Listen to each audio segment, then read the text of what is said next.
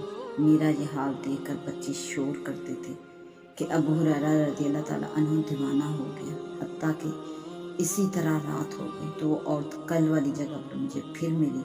میں نے اسے نبی صلی اللہ علیہ وآلہ وسلم کا ارشاد مبارک سنایا، اس کی توبہ قابل قبول ہے۔ یہ سن کر وہ عورت چیخ مار کر خوشی میں رونے لگی اور کہا کہ میرے پاس فلاں باغ ہے جسے میں گناہ کے کفارہ میں مساکین کے لیے صدقہ کرتی ہوں۔ بعض اہل علم فرماتے ہیں کہ بندہ جب توبہ کرتا ہے تو اس کے گزرے ہوئے گناہ بھی نیکیاں بن جاتے ہیں۔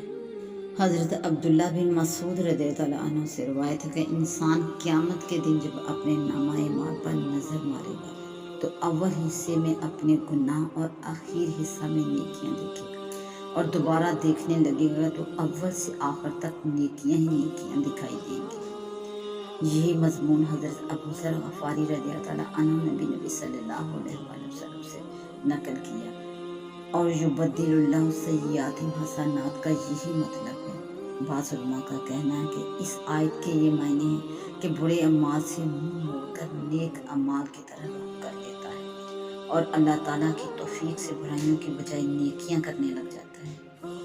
میرے بھائی، یہ بات جان رکھو کہ کفر سے بڑھ کر کوئی گناہ نہیں۔ اللہ پاک کا ارشاد ہے، قُلْ لِلَّذِينَ كَفَرُوا أَن يَنْتَهُوا يَغْفِرْ لَهُم مَّا قَدْ سَلَفَ۔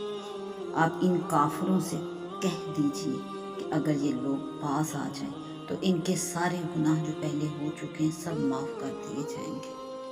تو جو گناہ کفر سے کم درجہ کے ہیں ان کا کیا کہنا؟ حضرت حسن بصری رحمۃ اللہ حضور صلی اللہ علیہ وآلہ وسلم کا یہ ارشاد مبارک نقل کرتے ہیں کہ اگر کوئی شخص اپنی خطاؤں سے زمین و آسمان کا درمیانی حصہ بھر دے اور توبہ کرے تو اللہ تعالیٰ اس کی توبہ قبول فرما لے۔ ام المومنین حضرت عائشہ صدیقہ رضی اللہ تعالیٰ عنہا روایت کرتے ہیں کہ رسول اللہ صلی اللہ علیہ وآلہ وسلم نے ارشاد فرمایا، اعمال نامے 3 قسم کے ہیں، ایک وہ جن کو اللہ تعالیٰ معاف فرما دیں گے، دوسرا جن کی اللہ تعالیٰ مغفرت نہیں فرمائیں گے، تیسرا وہ جن سے اللہ تعالیٰ کچھ بھی نہ چھوڑیں گے۔ پہلا وہ ہے جس میں بندے نے خود اپنی ذات پر گناہوں کی وجہ سے ظلم کیا اور معاملہ اس کے اور اللہ کے درمیان ہے، دوسرا وہ ہے جس میں بندے نے شرک کیا۔ اللہ تعالیٰ کا ارشاد ہے، اِنَّهُ مَن یُشْرِک بِاللَّهِ فَقَدْ حَرَّمَ اللَّهُ عَلَیْهِ الْجَنَّةَ وَمَأْوَاهُ النَّارُ۔ بے شک جو شخص اللہ کے ساتھ شریک قرار دے گا اس پر اللہ تعالیٰ جنت کا داخلہ حرام کر دے گا اور اس کا ٹھکانہ دوزخ ہے۔ اور تیسرے وہ جس میں بندوں کے باہمی ایک دوسرے پر ظلم ہو گئے۔ حضرت ابو ہریرہ رضی اللہ تعالیٰ عنہ حضور صلی اللہ علیہ وآلہ وسلم سے ارشاد مبارک بیان کرتے ہیں کہ قیامت میں تمام حقوق والوں کو ان کے حقوق دلائے جائیں گے، حتیٰ کہ سینگ والی بکری نے اگر سینگ بکری کو مارا تھا تو بے سینگ بکری کو سینگ والی بکری سے بدلہ دلایا جائے گا۔ اس لیے بندے کو چاہیے کہ وہ اپنے جھگڑے والوں کو راضی کرنے کی کوشش کرے، کیونکہ بندے کا معاملہ اگر اللہ کے ساتھ ہے تو وہ رحیم ہے، معافی مانگنے پر بخش دیتا ہے۔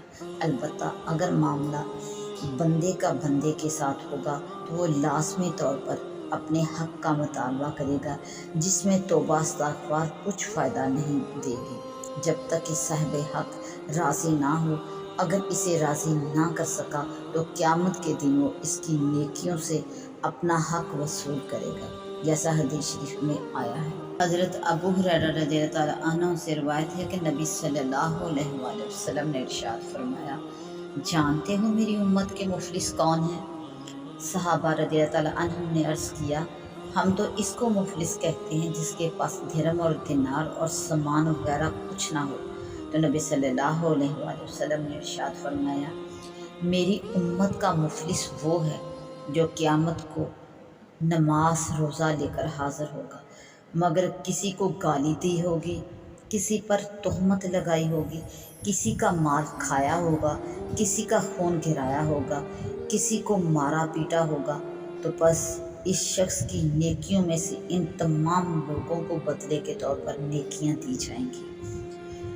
پہلے جو نیکیاں تھیں وہ ختم ہوگی، پھر حقوق والوں کی خطائیں اس کے ذمہ ڈال دی جائیں گی، یعنی جب اس کے نامہ اعمال میں سے نیکیاں دوسروں کو دیتے دیتے نیکیاں ختم ہو جائیں گی اور ابھی اس کے ذمے دوسروں کے کچھ حقوق ہوں گے، تو پھر خطاؤں والوں کی خطائیں اس کے ذمے میں ڈال دی جائیں گی، حتیٰ کہ اسے دوزخ میں ڈال دیا جائے گا۔ اللہ تعالیٰ ہمیں توبہ کی توفیق اور اس پر ثابت قدمی نصیب فرمائیں، کیونکہ توبہ پر ثابت قدم رہنا خود توبہ کرنے سے کہیں مشکل ہے۔ حضرت ابو ذر غفاری رضی اللہ تعالیٰ عنہ سے روایت ہے کہ میں نے عرض کیا، یا رسول اللہ صلی اللہ علیہ وآلہ وسلم، کہ حضرت موسیٰ علیہ السلام کے صحیفوں میں کیا تھا؟ فرمایا 6 باتیں تھیں۔ نمبر 1، مجھے تعجب ہے اس شخص پر جسے دوزخ کا یقین ہے کہ وہ کیسے ہنستا ہے۔ نمبر 2، تعجب ہے اس شخص پر جو موت کا یقین رکھتا ہے پھر کیسے خوشیاں مناتا ہے۔ اور مجھے تعجب ہے اس شخص پر جسے حساب کا یقین ہے پھر کیسے گناہ کرتا ہے۔ اور تعجب ہے اس شخص پر جو تقدیر پر یقین رکھتا ہے پھر کیوں مارا مر پھرتا ہے۔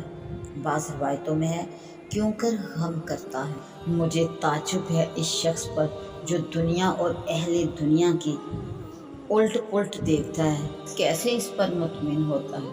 اور مجھے تعجب ہے اس شخص پر جو جنت کا یقین رکھتا ہے پھر نیکیاں نہیں کرتا۔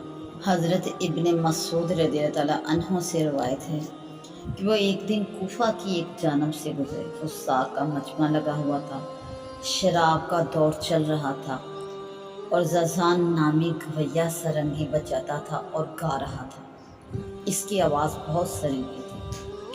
حضرت عبداللہ بن مسعود رضی اللہ عنہ نے آواز سن کر فرمایا، کس قدر حسین ہے یہ آواز، اے کاش کہ یہ تلاوت قرآن کے لیے ہوتی۔ گویا کہ دل میں ایک ہیبت سی پیدا ہو، اٹھ کھڑا ہوا، سرنگی زمین پر مار کر توڑ ڈالی اور حضرت عبداللہ بن مسعود رضی اللہ تعالیٰ عنہ کے پیچھے بھاگا۔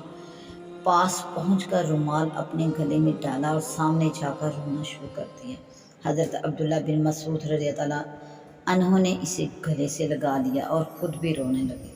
پھر فرمایا، میں اس شخص سے کیسے محبت نہ کروں جس سے اللہ تعالیٰ محبت رکھتے ہیں۔ رضان رحمۃ اللہ نے اپنے گناہوں سے توبہ کر لی اور حضرت عبداللہ بن مسعود رضی اللہ عنہ کے ساتھ ہی رہنے لگا، حتیٰ کہ قرآن سیکھا اور علوم قرآن اور دیگر علوم سے وافر علم حاصل کیا اور علوم کا امام بنا۔ حضرت عبداللہ بن مسعود رضی اللہ عنہ کی بہت سی روایات انہی زازان کے واسطے سے مروی ہے۔ فقیر رحمۃ اللہ فرماتے ہیں کہ بنی اسرائیل میں ایک فحشہ عورت تھی، لوگ اس کے حسن و جمال پر فریفتہ ہو جاتے تھے۔ اس کا دروازہ ہر وقت کھلا رہتا اور جو بھی ادھر سے گزرتا اسے دروازے کے سامنے گھر میں چارپائی پر بیٹھے دیکھتا، اور جو شخص اسے ایک نظر دیکھ لیتا بس اس پر لٹو ہو جاتا، اور اگر اس کے پاس پہنچنے کا ارادہ کرتا تو اسے 10 دینار کے قریب پیش کرنے ہوتے، تب وہ اپنے پاس آنے کی اجازت دیتی۔ ایک دن ایک عابد کا ادھر سے گزر ہوا، عورت گھر میں اپنے تخت پر بیٹھی تھی، اس کی نگاہ جو اس پر پڑی تو فریفتہ ہو گیا، دل قابو میں نہ رہا، ہزار جتن کیے، اللہ تعالیٰ سے دعائیں مانگی، مگر اس کے دل سے عورت کی محبت زائل نہ ہوئی اور وہ اس وجہ سے بہت ہی مشقتیں جھیلتا رہا۔ بالآخر اپنا مال و اسباب بیچ کر جتنے دینار ضروری تھے جمع کیے اور اس کے دروازے پر پہنچ گیا۔ عورت نے دینار اپنے وکیل کے حوالے کرنے کو کہا اور عابد کو ایک مقررہ وقت کا وعدہ دیا۔ عابد مقررہ وقت پر اس کے پاس آیا۔ عورت زیب و زینت کیے ہوئے اپنے پلنگ پر بیٹھی تھی، عابد بھی اس کے ساتھ پلنگ پر جا بیٹھا اور بے تکلفی سے اس کی طرف ہاتھ بڑھایا ہی تھا کہ اللہ تعالیٰ کی رحمت نے اس کی حفاظت فرمائی۔ سابقہ عبادتوں کی برکتوں کا ظہور ہوا۔ فوراً دل میں یہ خیال آیا کہ عرش والا مجھے اس حالت میں دیکھ رہا ہے، میرے اس حرام عمل سے سب کی ہوئی باتیں ضائع ہو جائیں گی۔ بس دل پر ایک ایسا روب چھایا جس سے بدن پر جسم پر لرزہ طاری ہو گیا، رنگ بدل گیا۔ عورت یہ سب کچھ دیکھ رہی تھی، کہنے لگی کیا ہوا عابد بولا مجھے اپنے رب سے مجھے اپنے اللہ سے شرم آتی ہے اور ڈر لگتا ہے، بس جانے کی اجازت دیجیے۔ عورت کہنے لگی بڑی افسوسناک بات ہے، کتنے لوگ ہیں جو اس فرصت کی تمنا رکھتے ہیں جو تجھے اس وقت میسر ہے، تو کس وسوسے میں الجھ گیا ہے۔ عابد کہنے لگا مجھے تو اللہ تعالیٰ کا خوف ہے، میں نے جو مال دیا وہ تجھے حلال ہے، بس مجھے جانے دو۔ عورت بولی یوں لگتا ہے کہ تو نے پہلے کبھی یہ عمل نہیں کیا۔ عابد نے کہا نہیں۔ عورت نے پوچھا تو کہاں سے آیا اور کیا نام ہے؟ عابد نے اسے اپنی بستی کا پتہ بتایا اور اپنا نام بھی بتایا۔ عورت نے اسے باہر جانے کی اجازت دی تھی۔ یہ وہاں سے نکلا اور واویلا کرتا ہوا روتا، سر پر مٹی ڈالتا تھا۔ ادھر عورت کے دل میں بھی اس عابد کی برکت سے خوف طاری ہونے لگا اور وہ اپنے جی میں کہنے لگی کہ اس شخص کا یہ پہلا گناہ تھا اور اس پر یہ اتنا خوف زدہ تھا، اور میں برسوں سے گناہوں میں مبتلا ہوں، اور جس اللہ سے وہ ڈرتا ہے میرا بھی وہی اللہ ہے، اس لیے مجھے تو بہت ہی خوف کھانا چاہیے۔ اس کے بعد توبہ کر لی، گھر کا دروازہ بند کر لیا، پھٹے پرانے کپڑے پہن لیے اور عبادت میں مشغول ہو گئی۔ ایک دن اس کے دل میں آیا کیوں نہ اس عابد کے پاس چلی جاؤں، ہو سکتا ہے وہ میرے ساتھ نکاح ہی کر لے اور میں اس کے ساتھ رہ کر کچھ دن دین کی باتیں سیکھ لوں اور وہ شخص عبادت میں بھی میرا معاون ہوگا۔ یہ خیال آتے ہی اس نے سامان باندھ کر تیاری کر لی، حسب ضرورت خدام ساتھ لے کر اس بستی میں پہنچی اور اس عابد کا پتہ پوچھا۔ عابد کو بتایا گیا کہ ایک عورت آئی ہے اور آپ سے ملنا چاہتی ہے۔ وہ باہر نکلے، عورت نے اسے دیکھا تو چہرہ کھول دیا کہ وہ بھی اسے پہچان لے۔ عابد دیکھ کر پہچان گیا اور تمام ماجرا اس کی نگاہوں میں پھر گیا۔ ایک چیخ ماری اور روح پرواز کر گئی۔ عورت کو اس کا بہت صدمہ ہوا، کہنے لگی میں تو اسی کے لیے آئی تھی اور یہ فوت ہو چکے ہیں، کیا ان کے خاندان میں کوئی ہے جسے رشتہ کی ضرورت ہو؟ لوگوں نے بتایا کہ ان کا ایک بھائی ہے جو کہ بڑا نیک ہے، البتہ مالدار نہیں۔ وہ کہنے لگی کہ مال کی ضرورت نہیں، میرے پاس کافی مال ہے۔ چنانچہ اس کے ساتھ نکاح ہو گیا، جس سے 7 بچے پیدا ہوئے جو بنی اسرائیل کے نبی بنے۔ سبحان اللہ، وہ خالق کائنات کس قدر غفور الرحیم ہے، کس قدر غفور الرحیم ہے۔ اگر توبہ قبول کرنے پہ آئے تو فرش سے اٹھا کر عرش تقدیر میں لکھ دے۔